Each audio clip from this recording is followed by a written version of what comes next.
I was one of 13 children in the Great Depression. And I was a sophomore in high school. And President Roosevelt came out with the Civil Conservation Corps. And I read about it. And I thought, hey, you know what? I should go in there and help my parents out. Because I got $35 a month. And I gave them 30. And all I needed was $5. Where did you work with the CCC? Oh, I worked near Washington, on the outskirts of Washington, D.C.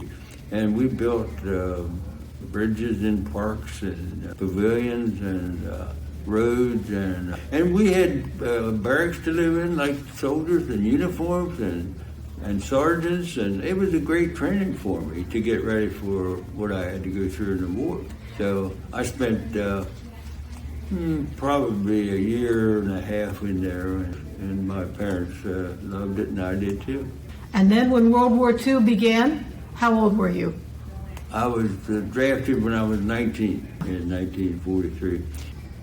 I met my first wife at a carnival in Williamsport. She was beautiful. She's beautiful. And I just thought to myself, I knew I was going to be drafted. And I thought, I'm not going to let anybody else get her. So we fell in love, and we got married before I went. Where did you go for training? I went to Fort Hood, Texas. I left Hagerstown, Maryland with about 50 veterans on a train. Out of those 50 on that train, 2 of us went to Fort Hood. Only 2. And after we got there, I never saw him after the day after I got there. I mean, I went to the 692nd Tank Store group, and I don't know where he went. Did you like being in the Tank Corps? Oh yeah. I was. Tell me what you were trained to do. Well, we took 25-mile hikes, and we were trained very vigorously for our health, and. We creep and crawled under live ammunition. And I thought, what in the world would I do if I crawled up on a snake here with live ammunition right up over my head? But thank God I didn't do it. But and then we trained with many, many different kinds of weaponry. And I'm glad we did, because I needed that training when I got over in Europe in combat, Okay. Because I started out with one kind that was that towed on the back of a half-track, about a 75 millimeter, and then I went, after we got to the Ruhr River, I went to this M36 with a 90 on it. Wow. And I was able to be a gunner on it, on either equipment, I'm going to ask Adam if he would help us here by asking you some questions about the kinds of equipment you were working with. Sure. So when you left Fort Hood or Camp Hood and went overseas, what was the first type of gun or pieces of equipment that you were in? Yeah, we had a 75 millimeter 3-inch gun towed on the back of a half-tracker, 9-man crew. And we were trained with that, and I was also trained with an M10. Yeah. So we trained with that, and I was glad I had training with both, because overseas, able to do it when I was asked to, I can't imagine putting 5, 6, 7 people inside a tank when I look at the space that's available there to work in. Yeah. Was it crowded? We each had our little area, a place to sit, and just like me, I was a gunner. The gun was right in the center, in the front, and then I was here, and the driver was over here, and the commander was up here where he could look out over the top. But you weren't exposed at all? No. Okay. I mean, I was covered. Well, we had an open, now in the M36 when we got it, had an open turret. Octagonal shaped 5 feet across, but it was open. Now it was great in the battle because you could select your battle. It's much easier than to have a hatch, with one person.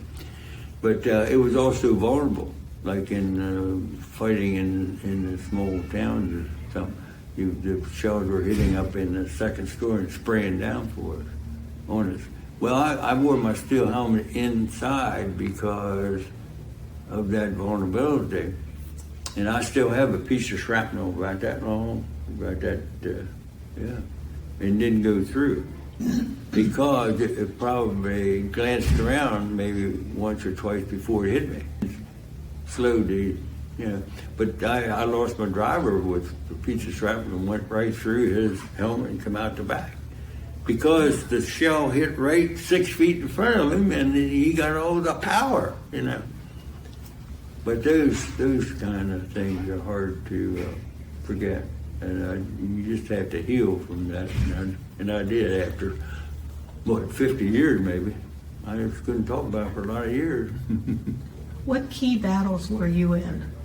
Well, the first battle we had was we were asked to go to Holland. And we fought in the Market Garden battle up there. Right. And we fought with the English soldiers and the 104th Infantry. And of course we had the Air Force there. We had the paratroopers there that came down and everybody worked together. And we got their liberty for them before we left. And then we came down, went into Germany through the Siegfried Line, knocking pillboxes out. And that was a tough deal. Of course, that's war. But then in about the middle of December, the Battle of the Bulge began.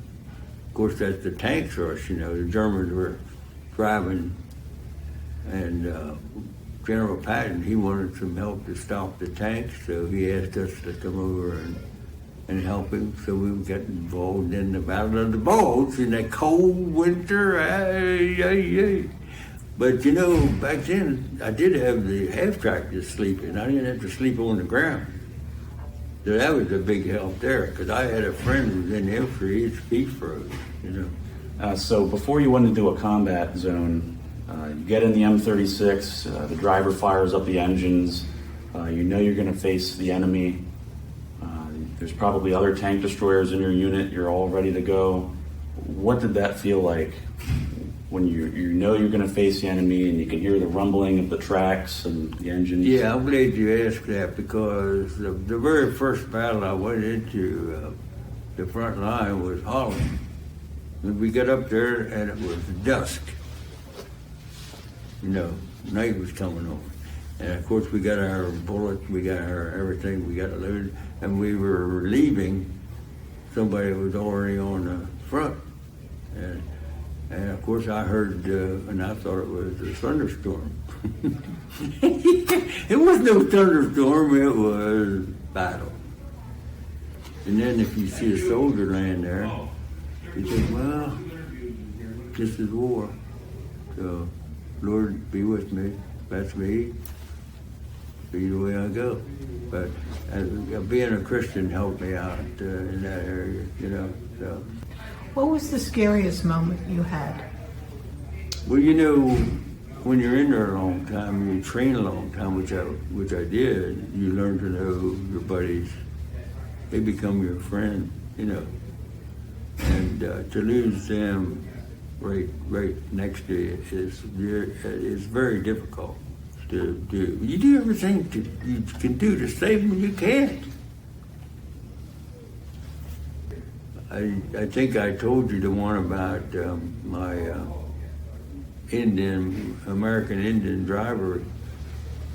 We took this German village, and then we rounded up all the prisoners that we could that were left there. So we pulled in the back there, and I couldn't traverse my gun because of the limbs and stuff.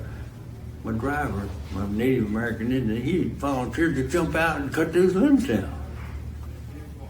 So he did, and then we got a terrific barrage of mortar.